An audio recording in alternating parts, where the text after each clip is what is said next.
ଗୋଟିଏ ଗାଁରେ ରାହୁଲ ନାମକ ଏକ ପିଲା ଗୋଟିଏ ଛୋଟ ଘରେ ରହୁଥିଲା। ସେ ସିନା ଗରିବ ଥିଲା, କିନ୍ତୁ ତା ଆଖିରେ ଏକ ବଡ଼ ସ୍ୱପ୍ନ ରହିଥିଲା। ତା ସ୍ୱପ୍ନ ଥିଲା ଦିନେ ତା ଗାଁରେ ଏକ ସ୍କୁଲ ନିର୍ମାଣ କରିବ, ଯାହାଦ୍ୱାରା ତା ପରି ଆଉ କୌଣସି ପିଲା ଶିକ୍ଷାରୁ ବଞ୍ଚିତ ନ ହୁଅନ୍ତୁ।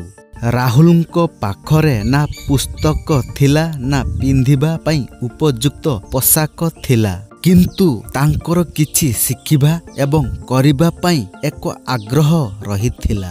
ସେ ପ୍ରତିଦିନ ସହରର ସରକାରୀ ସ୍କୁଲରେ ପହଞ୍ଚିବା ପାଇଁ 5 କିଲୋମିଟର ପର୍ଯ୍ୟନ୍ତ ଚାଲିକି ଯାଉଥିଲେ। ଅନେକ ଥର ସେ ଭୋକିଲା ରହି ମଧ୍ୟ ପାଠ ପଢ଼ୁଥିଲେ। ଗାଁର ଲୋକମାନେ ରାହୁଲଙ୍କୁ ପରିହାସ କରୁଥିଲେ ଯେ ତୁ ଏତେ କଠିନ ପରିଶ୍ରମ କରି କ'ଣ ପାଇବୁ? କିନ୍ତୁ ରାହୁଲ କେବଳ ହସି କହିଦିଏ ଯେ ମୁଁ ଏକ ଦୀପ, ମୁଁ ଜାଣେ ମୁଁ କିପରି ଜଳିବି ଏବଂ ମୁଁ ଆଲୋକ ମଧ୍ୟ ଦେବି। ଧୀରେ ଧୀରେ ସମୟ ବିତି ଚାଲିଲା। ଅସୁବିଧା ସହିତ ଲଢ଼ି ରାହୁଲ ଛାତ୍ରବୃତ୍ତିରେ ଇଞ୍ଜିନିୟରିଂ ପଢ଼ିଲେ।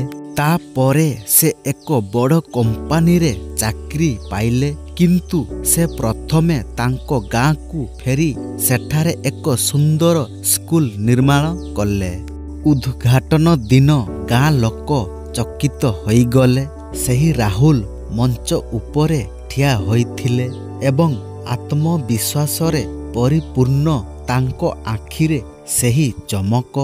ସେ କହିଲେ, ମୁଁ ମହାନ ବ୍ୟକ୍ତି ହୋଇନଥିଲି, ମୁଁ କେବଳ ଅନ୍ଧାରକୁ ଚ୍ୟାଲେଞ୍ଜ କରୁଥିବା ପ୍ରଦୀପ ହୋଇଥିଲି। ଆଜି ତାଙ୍କ ସ୍କୁଲରେ ଶହ ଶହ ପିଲାଙ୍କୁ ଶିକ୍ଷା ଦିଆଯାଉଛି। ରାହୁଲ ଗାଁ ଲୋକଙ୍କୁ ଶିଖାଇଥିଲେ ଯେ ପରିସ୍ଥିତି ଯାହା ହେଉନା କାହିଁକି, ଯଦି ଆମ ଭିତରେ ଏକ ଦୀପ ଜଳୁଛି ତେବେ ଅନ୍ଧାରକୁ ପରାସ୍ତ କରାଯାଇପାରିବ। ଦର୍ଶକ ବନ୍ଧୁ, ଆମେ ଏହି କାହାଣୀଟିରେ ଏହା ଶିଖୁ ଯେ ସମ୍ବଳ ନୁହେଁ ବରଂ ଦୃଢ଼ ନିଷ୍ପତ୍ତି ଗୁରୁତ୍ୱପୂର୍ଣ୍ଣ ଅଟେ। ଯେତେବେଳେ ମନରେ ନିଆଁ ଥାଏ, କୌଣସି ଝଡ଼ ତୁମକୁ ରୋକିପାରିବ ନାହିଁ। ତେଣୁ ଦର୍ଶକ ବନ୍ଧୁ, ନିଜକୁ ଜଳାଅ ଏବଂ ନିଜେ ମଧ୍ୟ ଆଲୋକ ହୁଅ।